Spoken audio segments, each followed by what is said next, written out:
I chanced upon the pictures of the... I am in a car with one of the victims, Bright Ilse. We are heading to Tantra Hills to see the apartment the online fraudsters used to scam him. The swindlers had taken pictures of the building and uploaded them on an online platform. This is the Tantra Hills community where Bright Ilse was brought by the fraudsters. It took him to an apartment nearby, a very beautiful duplex nearby, where they handed him keys. Bright Ilse tells me that even before he started the search online, his wife had a hunch that they could be scammed. So I met him at Kodesh, around Kodesh area, because he said the landlord stays at North Carnation. So I picked him up around Kodesh and then we drove to the landlord's house. We went to an area just like this. I mean, the houses are facing each other. And then just when we were about to get there, the landlord came out, I mean, in a haste, going somewhere, in a hurry, going somewhere. He comes across like a man of God who was going to preach. And he said, oh, he's been waiting for us for a very long time. We kept delaying him. He's in a hurry to go somewhere. So quickly I said, oh, we are here, so let's go inside. And we said, oh, quickly. We should just sit in the car and then, I mean, sort everything out. He started asking me questions, why I go to church, where I work and all that. Very nice and calm man. So even when my wife saw him, he said, oh, he doubts this will be a scammer.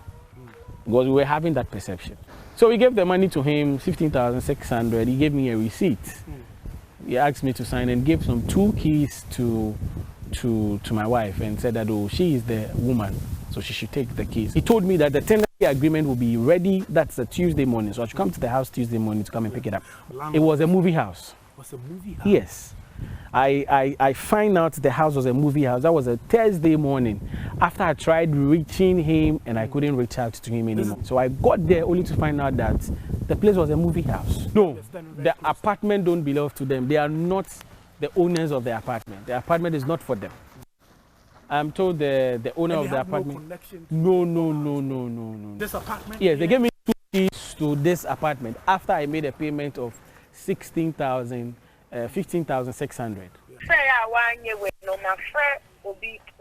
Bright Ilse is now on the phone speaking to another victim, 33-year-old event planner Ida Safoa. She saw Bright's story online and contacted him about how the same man defrauded her of close to 30,000 cedis after she tried to rent an apartment she saw online.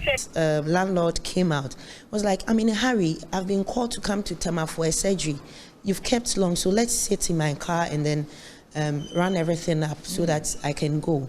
I was like, okay, fine. And the way this man talks, he's like an angel. So my mom was like, hey, wait, when you're fiera, papa, papa. So we sat in his car and there I gave him 20. I'm saying that your landlord is, it's a good man. Exactly, because of how he portrayed. So we were in the car and then I gave him a physical cash of 20,000.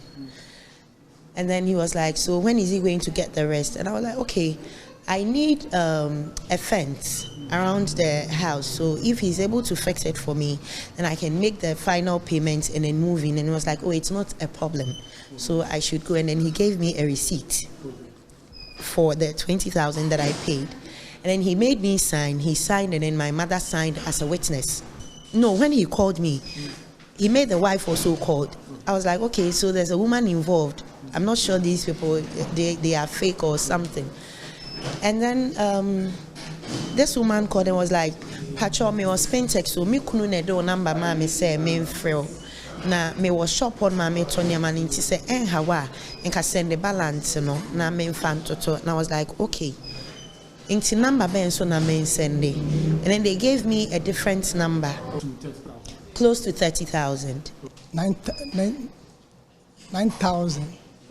Security man Imano Dankwa had saved and borrowed money from friends to rent. He was also swindled by the same man who defrauded Bright Ilse and Ida Safoa. Yes, it's not easy for me, Prao. I borrowed some money and one of mine, my daughter to send me money. And I borrowed some of the money and I used to pay this money for the landlord. I can hear you. But online, I say Okay, let me. Can you hear me now? Bright Ewusi tells me many others have contacted him that they have been swindled in the past by the same scammer using the same method. For now, he's on the loose, ready to pounce on his next victim.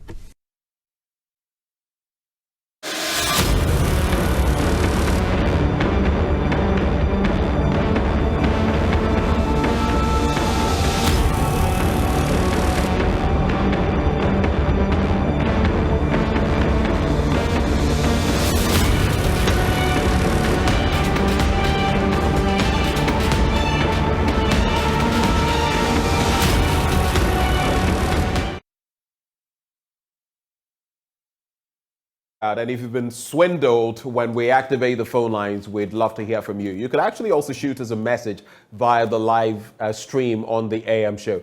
That's the new scam. Well, maybe not so new, but now it's becoming prominent because of some of these stories. Don't get defrauded, basically. Well, to throw some light on that issue, we have Emmanuel Hove Bosu. He is PRO of the rent control. Are you a department or you're a department still?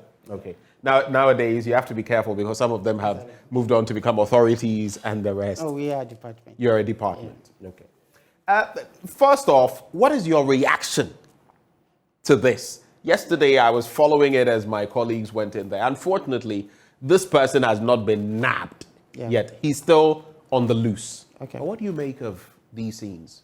Yeah, what I make of this is that, Ghanaians, we don't do due diligence before acting. Due diligence. That is the underlying factor. That's my initial comment. We need to do due diligence. So that's an interesting way. Basically, what this means is you are laying the full blame at the doorstep of the victim. Of the victims. Exactly. Is that fair, though? Yeah, it's fair. Because you would also look at systems. We don't have the right systems in place. I mean, there are others who would tell you that they went through similar processes and they were genuine people they were dealing with. Yeah. Look at the lady, the event planner, who says she was dealing with this person and he said there was a health issue that had arisen. They needed money urgently, so they had to do it in the car. 30,000 cedis. Yeah. That's not small money. Yes, so it comes back to the due diligence. They didn't act the word to use. Money is very hard to come by. So departing even 1 cedi to somebody, you have to be sure the money you are paying worth what you are going to buy or what you are going to purchase for. So the underlying factor. Due diligence. Exactly. I'll get into what due diligence exactly you mean and what people should be doing. But how much of these scenarios, how many of them have come to your attention in recent times, in recent years? How many of them? No, this is a critically criminal offense. So it goes straight to the police. This does not come into our department. So when I say come to you, I don't necessarily mean come to you for settling. Okay. But I mean, how many of them have come to your attention that you know of over the years or within the last we've few been hearing of this for so many times within the years that has passed. But just as I said, it's a typical criminal offense, which the police are dealing with. Yeah. Do you collaborate with the police on these matters? Though it is a purely criminal case, do you collaborate with them? Do you give any information? What do you do? No, there's a collaboration between us and the police. We have collaboration between us and the courts. Because at certain stages in our operations, we have to escalate to the magistrate, for instance. And if there are criminal cases, or we need the police to assist us to invite somebody to come for adjudication, we write to the police. So there's this collaboration between us and the police as well as the judicial service. Let me just say this. If you have a case, if you have something similar that has happened to you, reach out to us. You know our call line. Reach out. I think it would enrich the conversation. You can reach out so we can take some of those comments or thoughts, intersperse it with the conversation we're having currently. What do you think about the social media end? I just saw a comment. This one says, why put this online? and that is the issue. You say that people shouldn't even be going online to take a look at these things because it's not likely they are genuine. The whole bit about advertising on social media. Social media now is the way to go. Yeah. People purchase on social media. People buy cars on social media. People get food from social media. You make the right payments, you reach the right organization, and you get things done. Yeah. Are we taking it too far? Are we stretching it too much? Should people simply desist from transacting like this on social media and trusting people with their money? No, that is where we are going now. And very soon, by the end of this year, rent control will be on social media. Our digitalization agenda will fully be enforced. So this is the process, this is the agenda, this is the path we are all trekking. But we have to be careful because people will also take advantage of these platforms and then dupe people. So the issue about we being very careful is very key. Just as I mentioned, very soon rent control will be there where you sit in the comfort of your house or your home or your office. Lodge complaints. We send you summons, both the respondent and the correspondent. And if things work well, you can be in comfort of your where we can adjudicate cases. This is the focus. This is where we want to be. But in all this, you still have to be careful, especially when you are departing money to somebody which you've not seen the thing physically. Because the issue of this using Photoshop to come out with pictures and those things, people can use that to scan you. So you need to do physical inspection before you do. In any case... But the physical...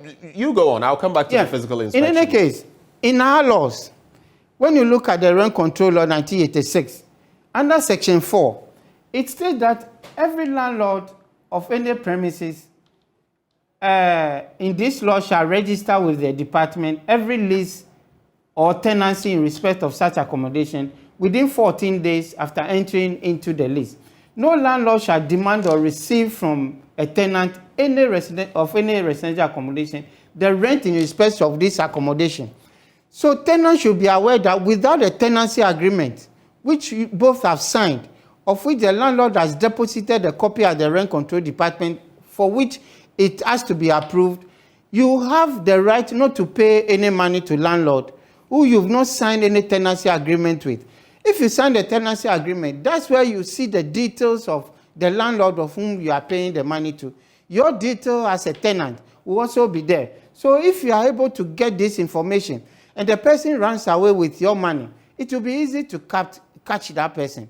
So the key word is you need to get documents before you pay money, and most especially the tenancy agreement, because you are going to rent somebody's premises. You need to know your rights and responsibilities. You need to know the rights and responsibilities of the landlord to whom you are renting the premises with. Because when something happens, that is the agreement that you put on the table and then find out whose responsibility it is to fix or not to fix such a place. So the due diligence issue comes in. We shouldn't haste because of the housing deficit that will haste and then go and rent a place where we've not seen physically. Hold for me. We have a caller, John from Bono East. John, welcome on the AM show. What are your quick thoughts for us? Yeah, thank you, and good morning to all your listeners. In fact, rent issue in this country is a problematic. One, because of the housing deficit we have in this country, the landlord and the landlady choose to do whatever they want. That is one. Two, because of the same issue, the tenants also choose to go for whatever the landlord or the landlady will say. Because, for instance, I was about to rent at where I am working now, and I thought the price that the landlady is demanding for me is too exorbitant. Right. Before I turned my back, somebody went for it.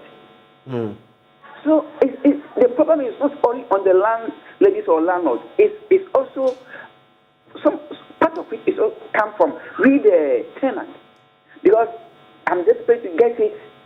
So no matter, maybe from my end, my company will pay. They don't care about any amount.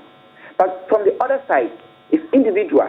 So he will try to maybe go for the low or moderate price. Right. Now, when you say the issue to rent control, Master, forget that rent control is not working. They are there as an institution. They don't care for the tenants. I'm telling you as a matter of fact, and I have an evidence.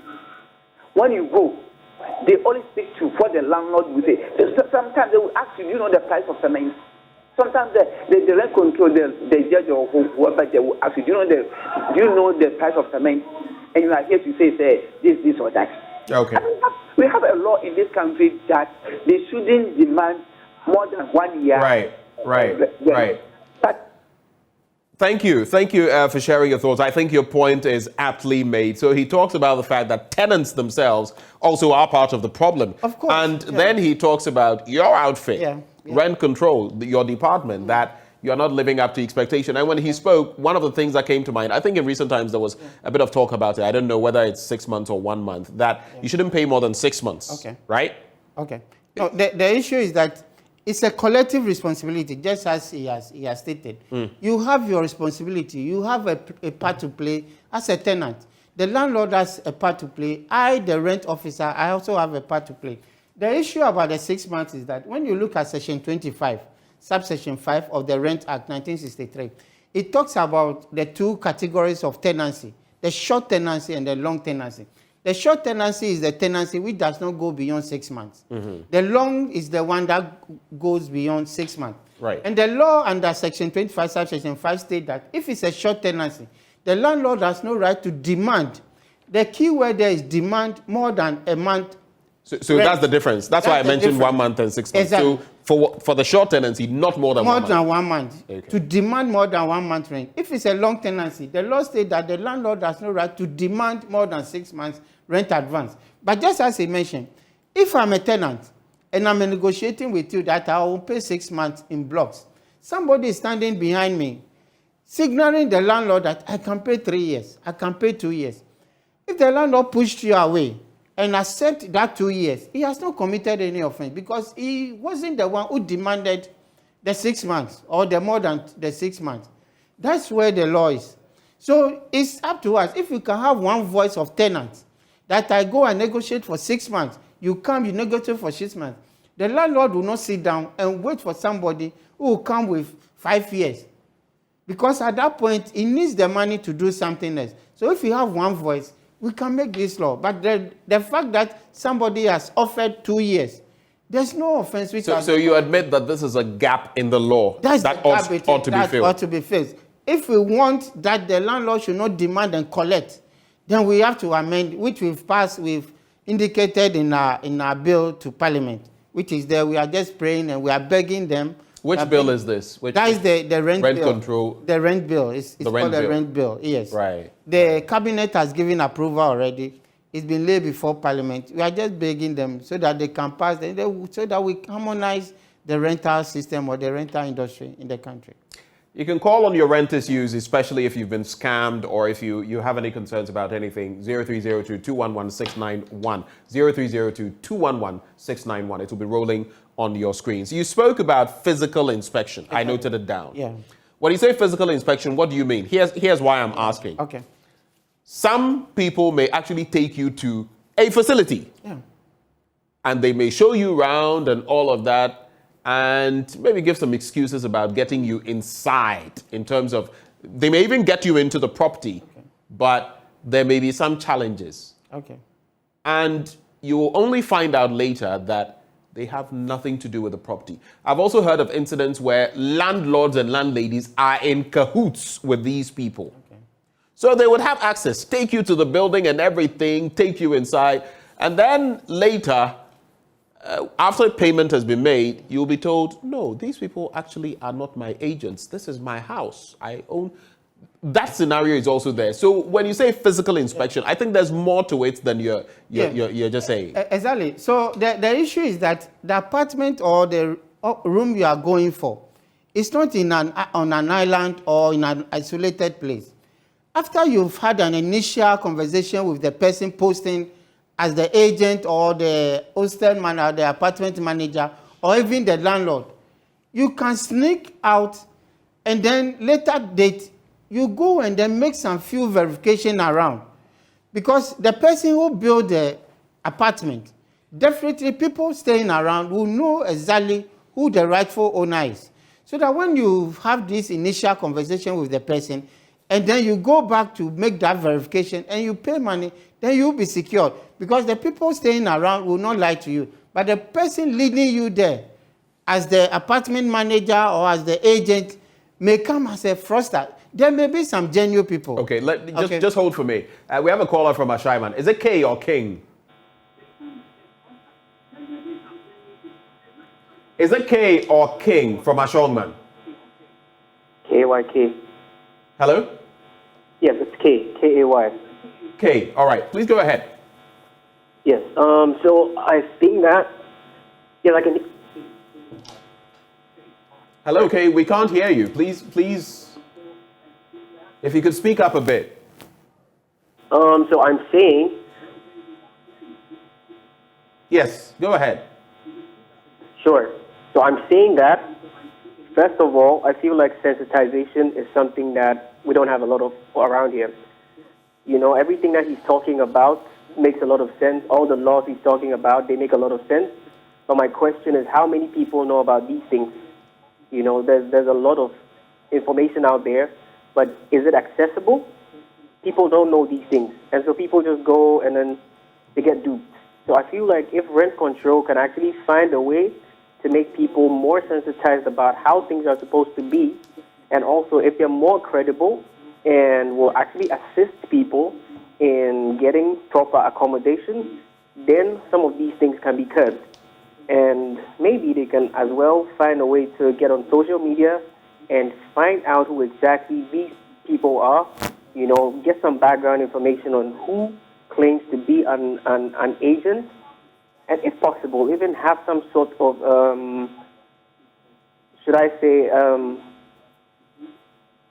have something to prove that you're actually an agent, you know? Right. These people don't have anything that proves that they are agents, but they are there, you know? So I feel like all of these things must be tackled and not really bash the people who get involved in.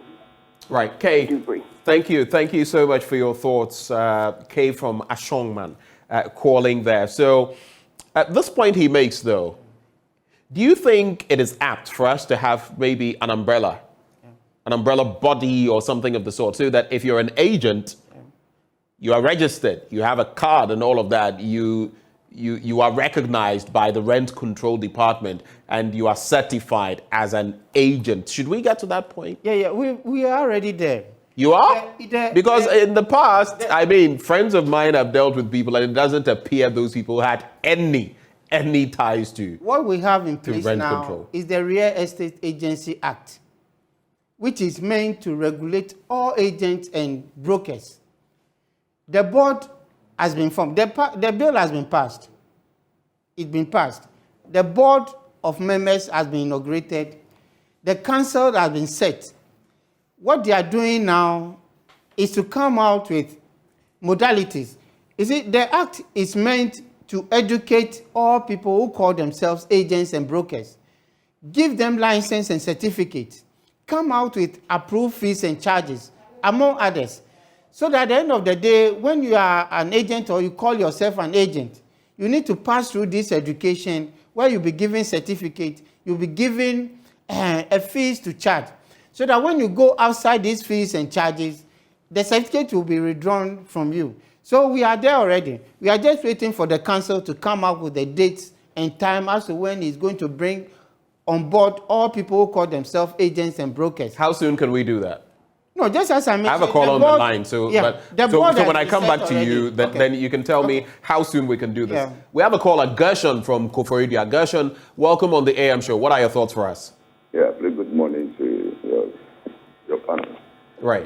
Please, I want to add a question. I'm not getting something clear, and I want. Go ahead, Gershon. Please, I rented a place, and then my time is up. So I want to pay my landlord. Then after I give the money to my landlord, he said he has increased the rent, so I have to top up extra 600 cedis. Extra how much? I said, wow. So I was confused, and I don't know how, if that is how it's supposed to be done. We will not be informed when your time is up. You just go and give the money to the landlord. The landlord said, I've increased the rent. So calculation of 600 up to 600 cedis to the money before it's up to. So I want to know if that is the law. So just to get this clear, you were paying for rent for how long? For how long were you paying? 1 year, 2 years? Yes, 1 year. I was there. I'm an old tenant there. So this was after a while. Let's just do this quickly, Gershon. I want to get the exact question because it will be relevant to our guest. So 1 year. How long had you been there before the landlord increased the rent? 3 years. You had been there for 3 years? Yes, but last year too, he did the same thing. And this year too, the same thing.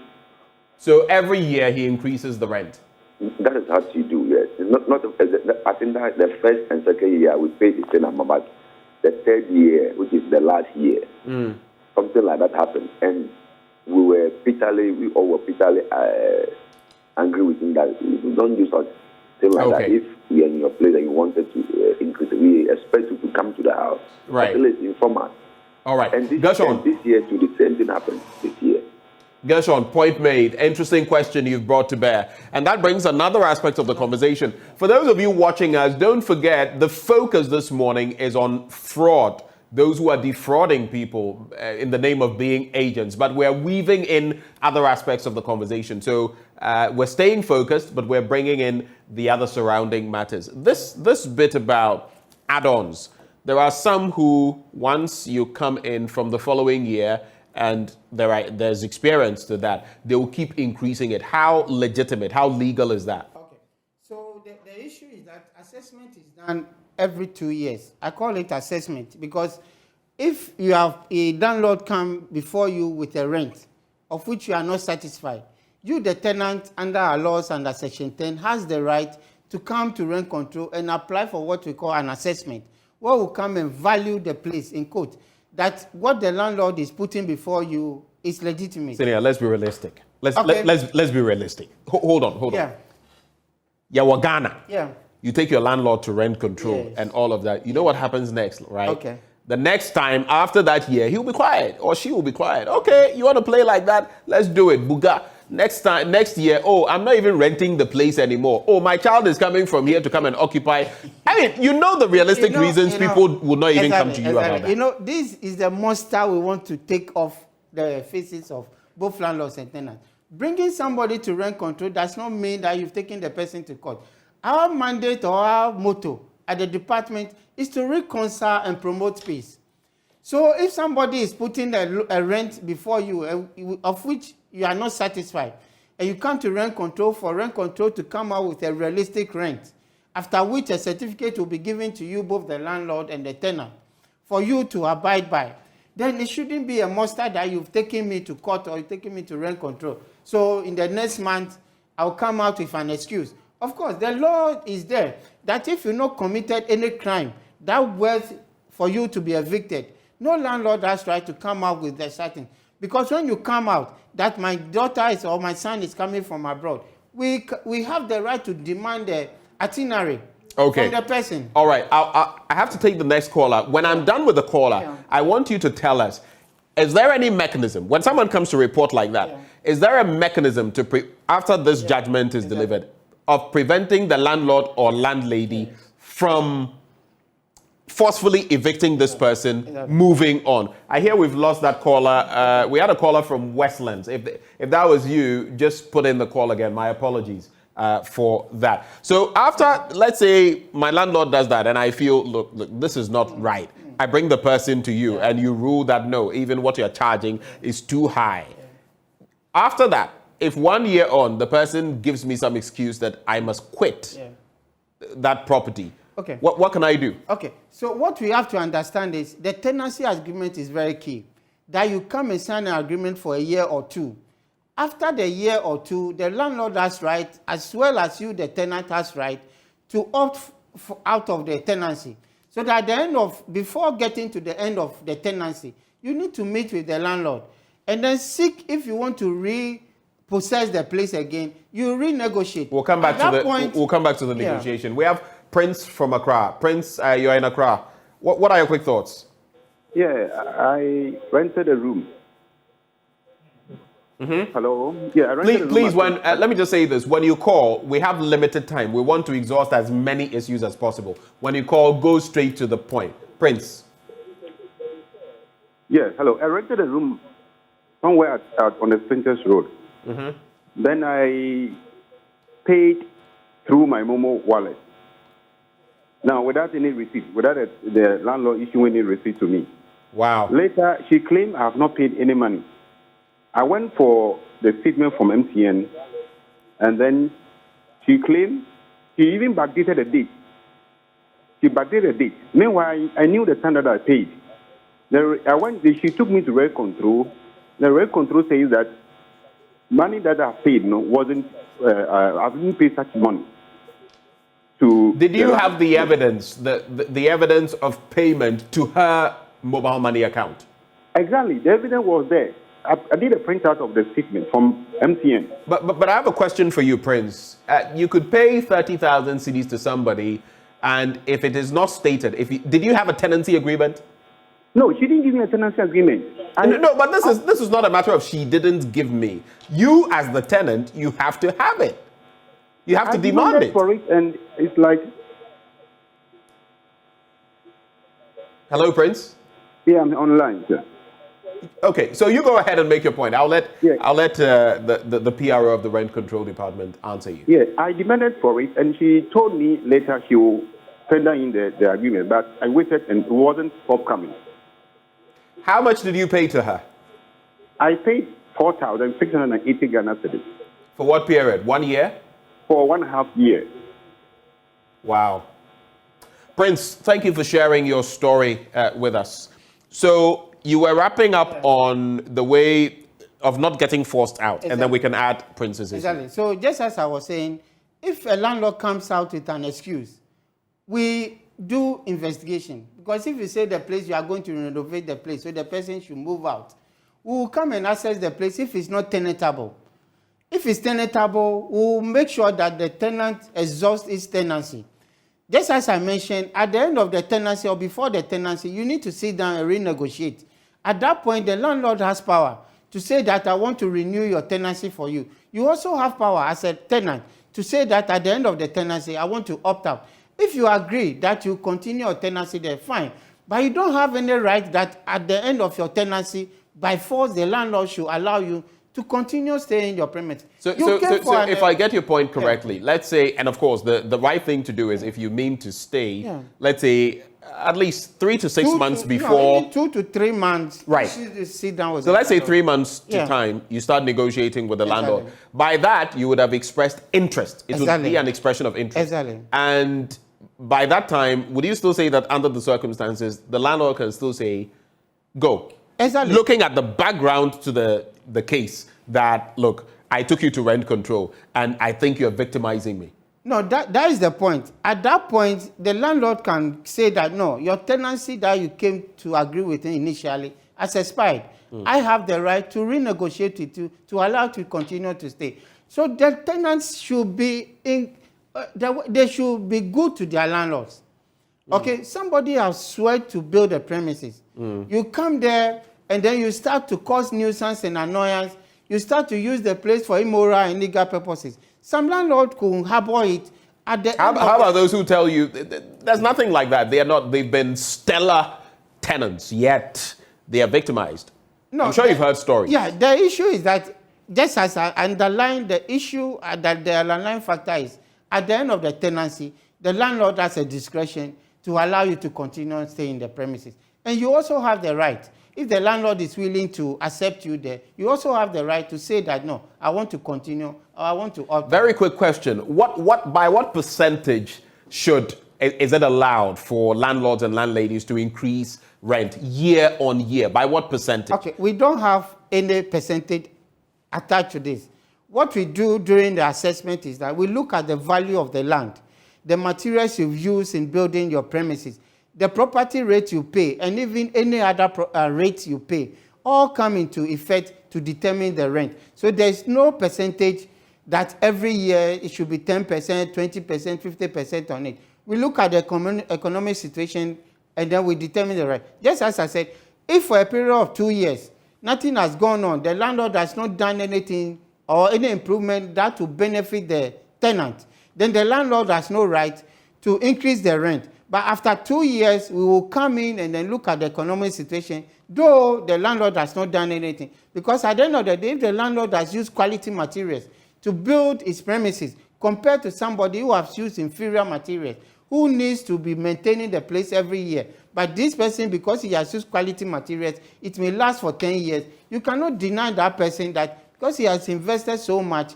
every 2 years he has to wait for you, the tenant, to pay the same rent for a period of 5 years. Even as you say this on behalf of the landlords and landladies, which is a good thing, there are also times when they do nothing. In fact, you go into certain places and you, the tenant, now have to do certain things. And when you give them the bill as part of your future rent, they act up. All these stories come up. You should also, as rent control, be looking at, I know a lot of old buildings, I don't want to mention, old buildings that do not, in fact, some of them could come caving down on tenants. We are waiting. All of these buildings across the country, right here in Accra, there are many of them in different places. I don't want to mention place names, so I don't victimize any, but we know them.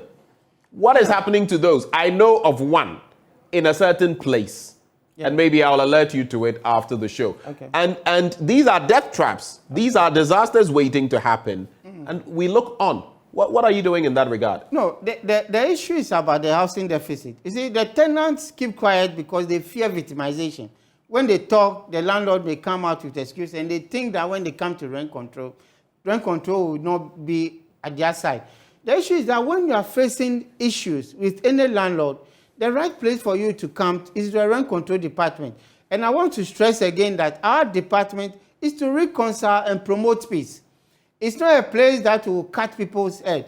We will sit the two of you down and let you understand the business in which you've agreed to transact.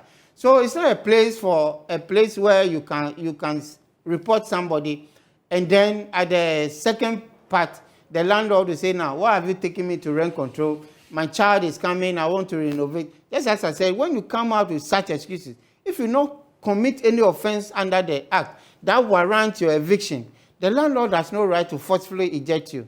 All right. So I'm just open to all tenants. If you have any issue, you come to rent. I'll be going to interact with Stephen Seshikujo, who is lead computer emergency response with that team, the lead for the computer emergency response team with the Cybersecurity Authority. Before I get to him, though, I just wanted you to clarify this because I may forget. Prince posed the question about paying that sum of money and no tenancy agreement and all of that, if you recall. Exactly. What would you say to Prince? Yeah, so what I want to say is, just as I quoted from the law, the person has to issue with a tenancy agreement where the details of the landlord will be in there, the details of you, the tenant, will be in there, your rights and responsibility will be in there. So after you've paid the money, and the person has issued you with receipt, and the person runs away, the details there can be given to the police for them to track the person out, and the money will be given to you. So the key is the tenancy agreement.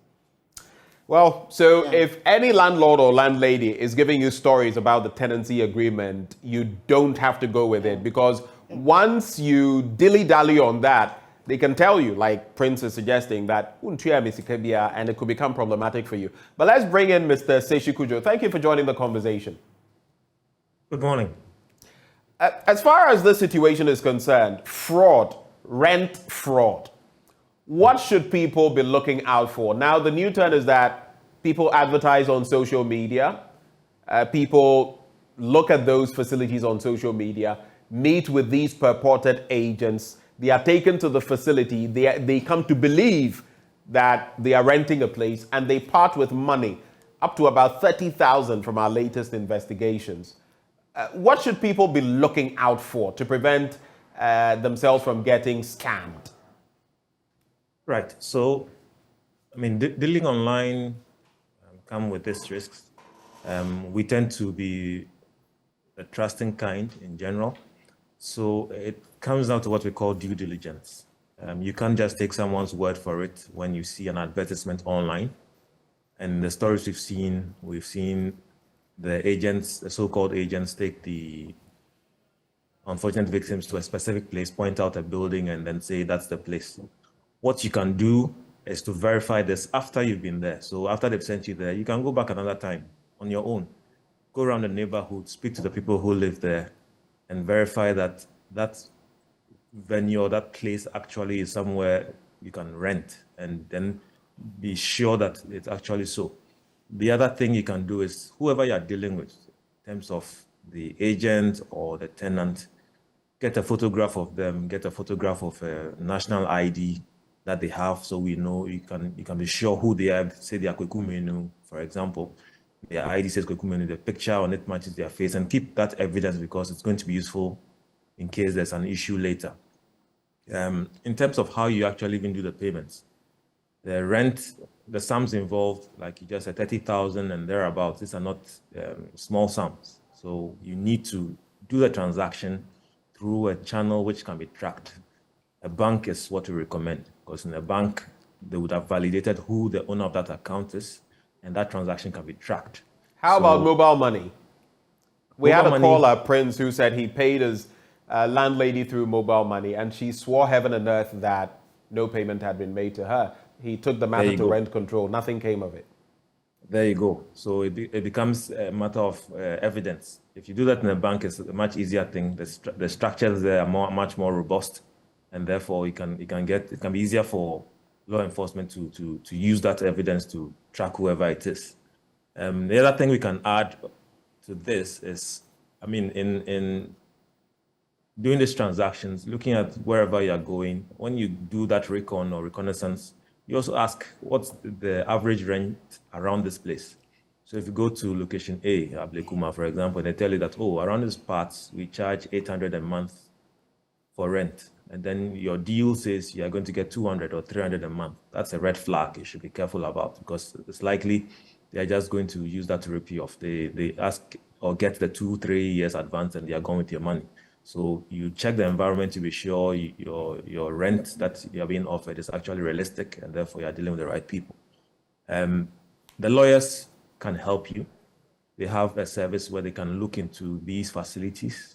They can check the ownership, if it's an estate developer or it's an agency that's involved in leasing apartments. They can check and verify their background before you commit yourself to such an engagement. Okay, so very quickly on that point, in our jurisdiction, first, because of cost factors and all of that, maybe if it's some plush real estate, property, people would do that. But the normal Mekorenti or La Paz, Mekorenti or Taifa, most people wouldn't go to that extent of bringing a lawyer to check X, Y, Z. By the way, most of these agents aren't even certified. So I think that may be a bit of a stretch. Maybe for huge properties, people would have to get into the details of that. But for the ordinary Kojo, the ordinary Ama on the street, what would you suggest?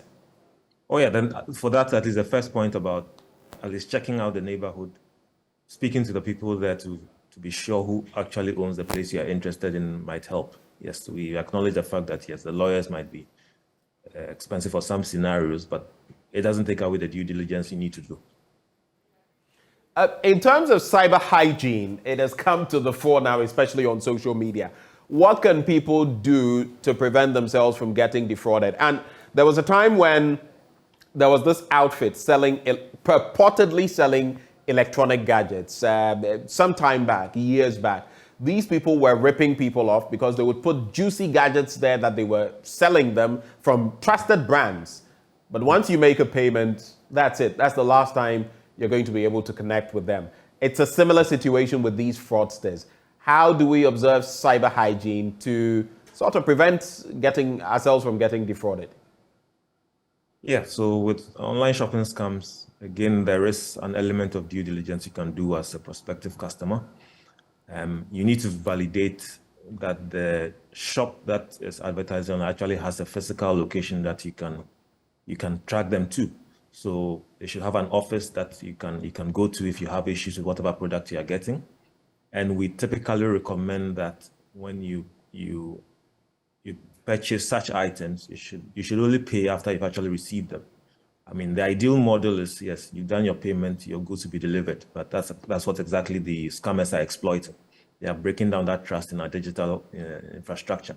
So at this point, what we are recommending is do not make any payment for a good or a service you've not received. Receive it first, then you can make the payment. If they refuse, then definitely you should look for an alternative source. And as much as possible, try to deal with recognized brands or recognized outlets for these goods that you're trying to purchase. Watch out for too good to be true offers, 60% discount, 70% discount. You have to be careful. Sometimes they do this just to attract you, get your attention, and then your money is gone. If it's too good to be true, you have to look out. Right before I take your final thoughts, maybe your final piece of advice to would-be tenants, I just want to find out. So, for example, in this instance where this person has ripped off a number of people, someone of 30,000, another person of about 9,000, and the rest, hard-earned money, are they traceable? Is it possible in some ways, whether through social media or otherwise, to trace these people, especially if you don't have their national identification and all of that? Are they still traceable? To some extent, but it's a bit tricky. The digital world is a bit difficult to deal with, especially if you don't have the right inputs or shall we say evidence from whoever the victim is. We can look at the profile if they know the profile name on whichever platform they contracted the guy at or met the guy at, and we can typically, as a national set, engage the provider of that platform, and with the law enforcement support, some investigations can be done. We have a law enforcement liaison unit that would then typically collaborate with the other agencies to look into this. So as much evidence as they have right now, if they share it, yes, we can share that with the other law enforcement agencies and try and track the person down. Your final words, sir. We can add that as consumers of digital services, we should be alert always. Due diligence, as we've talked about, is important. Also be wary of what we call social engineering. People calling you and giving you nice stories so that you commit your money into some activity or service or the other. Always listen carefully, especially for people you do not know. Do not share sensitive information about yourself, your Ghana card, IDs, your PINs to your wallets, your debit cards and the like. As much as possible, take your time. If somebody's giving you a deal, think through it before you make a decision. And if you're not sure, you can call the National Cybersecurity Authority. We have a point of contact on 292. You can also send us a WhatsApp on 050-160-5111. And someone here will listen to whatever consent you have, and we can look into whatever you are checking on and give you some advice. Right, so 292 is what? Is that a hotline of sorts? Also take SMS. That's SMS. So the call line that you mentioned, could you repeat it for us, please? So the 292 does both voice and SMS. And then the 050-160-5111 is a WhatsApp line. So you can chat with us. So 050-161... 160. 160. 5111. Okay, 160-5111. Okay, all right. So 050-160-5111. Thank you. I think I'll get our team to put that up so that as many of you as possible, 050-160-5111 can get interactive if they feel they are getting scammed. Or you could send a message to 292. That is Stephen Seshikujo. He is lead Computer Emergency Response Team at the Cybersecurity Authority. Coming back to you, I don't know whether you have any comments on anything he said. If you could quickly do that, then we'd also look at this whole bit about the 10% that agents charge. Yeah. A lot of them have, you talk to them, some even go as far as 12%. You know, but a lot of them will tell you 10%, 10%. Now imagine you're paying 30,000 cedis, like, you know, the lady, the event planner, 30,000 cedis. You'd be looking at another 3,000 cedis for this agent. I know they vary them sometimes, but what's your take on that? Okay, so the issue about the fees and charges, as I mentioned, the Real Estate Agency Act is coming to regulate this, as I mentioned. But under our current law, that's the Act 220, the fee is supposed to be 5% out of the rent advance that the tenants pay. So that when you go and then you like the premises and you pay your rent advance, the landlord is supposed to give you 5% of the rent advance that you've paid to him, to the agent, because he has contracted the agent to look for the apartment. So you actually shouldn't be paying anything to the agent. There shouldn't be left and right demand for... Once you've made the payment of, say, 30,000, exactly, that's it 5%. behoves the landlord or landlady to pay. That's what the law says. So that if you advertise that you have 2-bedroom house for rent, it's the landlord who has given you the premise. So he has contracted you. That's why you've advertised. So when I come to you and you lead me to the place and I pay my rent advance, then the landlord who has contracted you is supposed to pay 5% of that to you. And not that I, the tenant who has come for the service, then you charge me 10%, and then you go to the landlord and charge the landlord also 10%. So this is a clear breach of the law. And then again, I would have to ask what rent control has been doing about this, because you have people left, right, center paying 10%, 9%, 7%, 5% to these agents, when in fact, per the law, it is the person who is renting out his property or her property who should be paying this sum to them. Exactly. So that's why the Real Estate Agency Act is now has been approved, it's been assented to, it's now been approved, the board has been set, the council is putting its modalities down, so that it will come out and gather all those who call themselves agents and brokers, so that it can take off those Goro boys out of the system. They are going to be trained, as I mentioned, and then they will be given license and certificate. So that if you go out there without a license, you cannot even call yourself an agent or a broker. Because if you do that, according to the Act, it will be an offense. All right, so you've spoken of the Act, you've spoken about approval. I want my final bit to you. Yeah. The rent bill that you spoke of, which, is it before Parliament? It's before Parliament now. What are your expectations? What are you going to do to push this through so that some of these changes can be brought to bear? Okay, we are just and by the way, supporting, let me just clarify. For those of you watching, the 5% he speaks of is already in effect, right? Yes, it's in effect. It's in effect. So that is not something that is futuristic. That one is in effect. If you're a landlord or lady and you contract an agent and the person gets a client for you, you should be paying the agent, not the tenant. Yes. Not the tenant. Some of you have got away with murder. Anyway, so back to you. So so we are pushing, we are working together with our minister, which is the Minister for Works and Housing, Honorable Asante Boachi. We are encouraging him because he is leading the agenda. And what we are expecting, we are expecting change of day because of this digitization and because of other functions that we are going to have at the rent control. There will be a change of name. There will be an appointment of a rent commissioner. There will be an establishment of all the districts we have, the 275 districts. There will be rent control offices in all these districts. So that will be visible to everybody. The National Rental Assistance Scheme, which you know is going to be, is in effect now. And then quickly, just let me state that over 2,800 applicants are on board. Of course, some are just trying to see if the system is working. And what they want to know that the scheme is not a scam.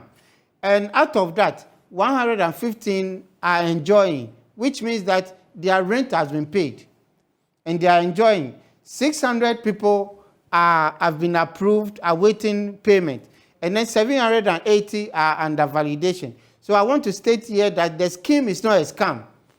Anybody who has applied and have not received any money can contact this number. That is 055-134-1515. Please slow down with the number so that... So it's a WhatsApp number as well as a voice number, which is 055-134-1515. If you have applied and they've approved you and you've not received your money, kindly call this number. and then you will be given. So I want to state again that it's not a scam, as people are perceiving that the National Rental Assistance Scheme is a scam. It's not a scam. People are benefiting, just as I mentioned. So that's where we are going. Okay. So the Real Estate Agency Act is in effect to regulate all those agents and brokers who call themselves and they want to do that business. Right. It's been a very interesting conversation. It's been eye-opening. Some of the things I knew, some of them I did not know. So today, even I know as well. And I'm sure you've also been armed. If you are getting ready to pay your rent for another period, you know, for example, one thing you can't forget: you do not pay the agent. If they challenge you, take the person, that landowner, that agent to rent control. It is the landowner, it is the property owner who pays the agent. Yeah. You don't pay. You don't pay. We were joined by Stephen Seshikujo, lead computer emergency response team. He is with the Cybersecurity Authority. He joined the conversation midway. We also have here in the studio our guest Emmanuel Hove Bosu. He is PRO for the Rent Control Department. Thank you so much, sir. Thank you for the opportunity.